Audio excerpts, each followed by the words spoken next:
We're tackling a lot today: finance, life, loss, and even your feedback about some of the past content on this very show.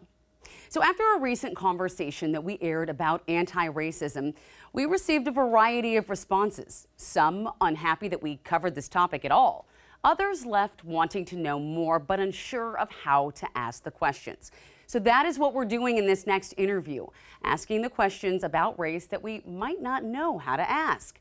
There will be questions that I missed, I'm sure, and you might feel that they are more important, and you're probably right. But the bottom line is, this is a topic that has many layers. The conversation, long overdue. And I am deeply grateful to Lindsey Jackson, a diversity, equity, and inclusion professional, for joining me in this discussion. Lindsey, I sent you these questions, and I was telling you about a time that a Black friend of mine recently said to me, she said, Amity, it's not necessarily about what people say, but what they aren't saying that is most important. And so that led me to the question of, is being silent about what's happening with civil unrest as bad as saying something negative? And then what if you don't know what to say? I, really saw in the question when you first sent it to me, all of the multi-layers there that can be such a concern that trips up a lot of us as we're talking about race, as we're talking about homophobia, transphobia, ableism, etc. And what I always offer to our students and clients is that great quote: all it takes for evil to prevail is when good men or women or folks do nothing. And that really, across the sort of swath of our population, there's a trend where, because we are afraid to make mistakes, because we are afraid to get out there and risk, proving that we're not actually perfect, we sometimes default to inaction. And even more than that, we default to apathy. And I would much rather the activist, the street warrior, the social media person that's out there making mistakes, apologizing when they do make a mistake, thanking somebody for new information that they can apply, and then continuing to be a change agent. So, what your friend is pointing out, I think, is that we sometimes get stuck just wanting to do what we call optics. I just want to do the first thing that I can do to get out of this uncomfortable feeling that I'm now having when we are at the table talking about race. Or I want to do whatever it is to say, that's not me. I'm not like those people. And what your friend is pointing out is, actually, we're all like those people. We all have opportunities for growth and development.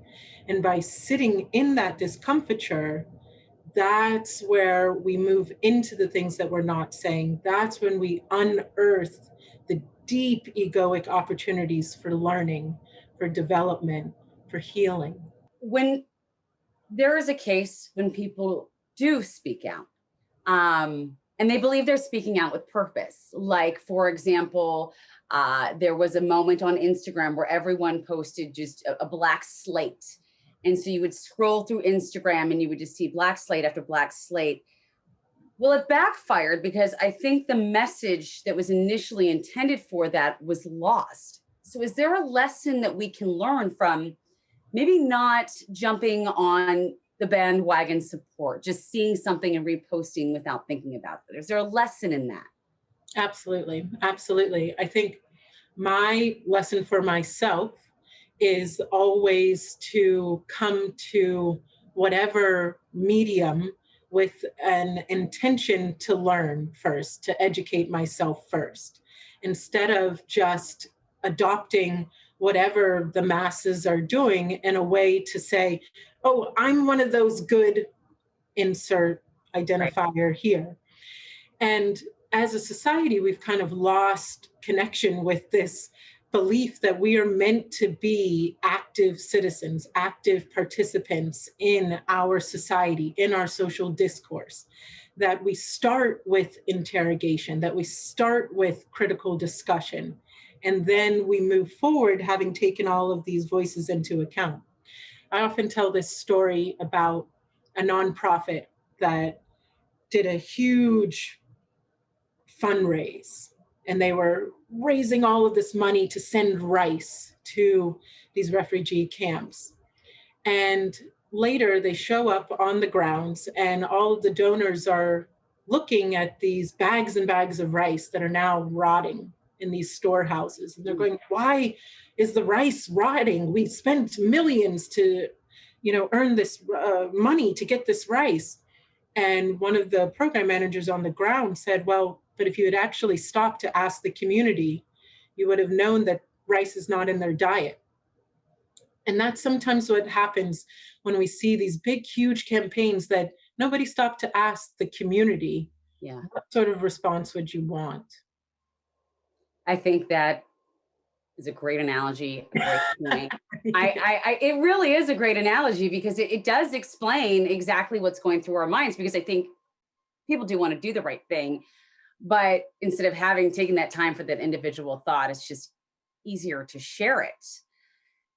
In that vein, with pop culture, yes, how do we change our perspective? Because even movies about racial injustice seem to center around a white character who is the engine of that story. For example, recently I thought about the movie The Help. I loved that movie, but as I thought about it, I realized that the female white character was the driving factor in this story. And so I feel like maybe do we need to start to examine the issue of films and television where the narrative surrounding this discussion is coming from a white perspective? Yes. I mean, and even you and I have joked about raising small humans. Mm-hmm. And in my household, the joke is, Mom, can we please just watch the Disney movie without the discourse on white supremacy, culture, misogyny, ableism?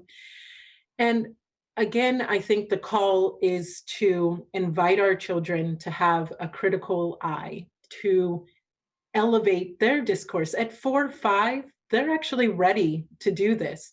If you look at the movie Frozen 2, there's a great opportunity to talk about this history of rewriting history from the standpoint of the victor.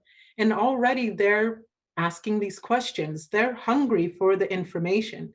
But I think a lot of us, if I name the age that I am, we were cultured around the we don't talk about money and politics or religion table. And that has actually been to our detriment.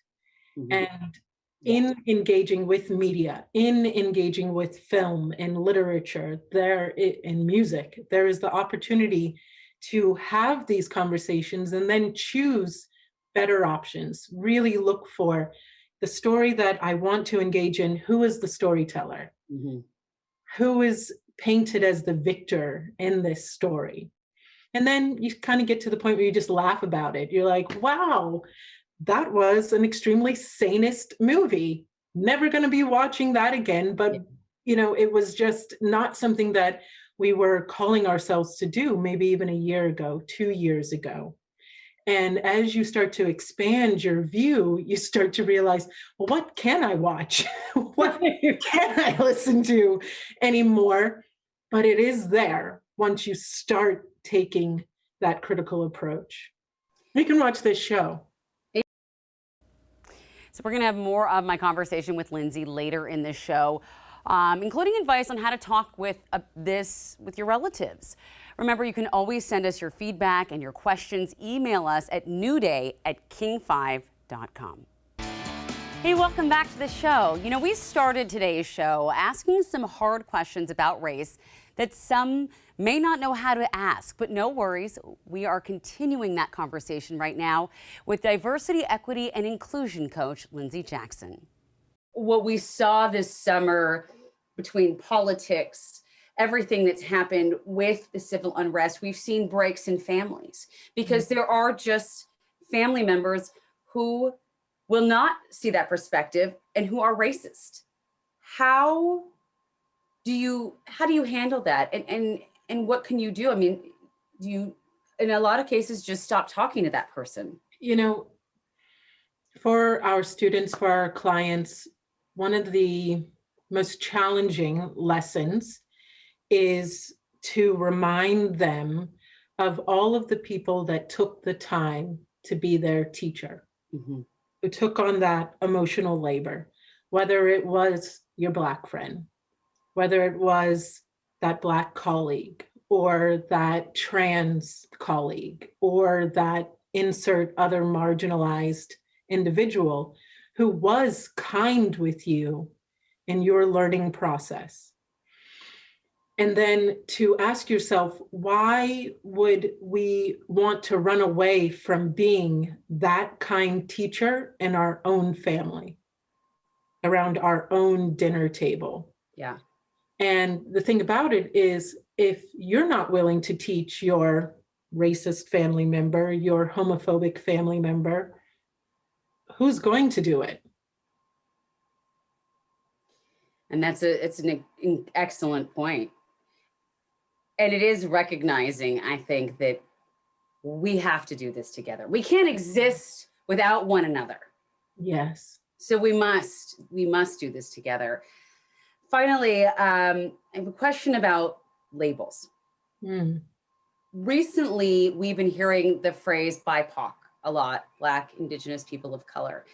I know that good people out there, they want to use the right terminology, but is there an issue with labels over an individual person? And how do people handle it? And how do they frankly ask that question? Yes. You know, I'm a lover of language, and the thing about language is that it's constantly growing and changing.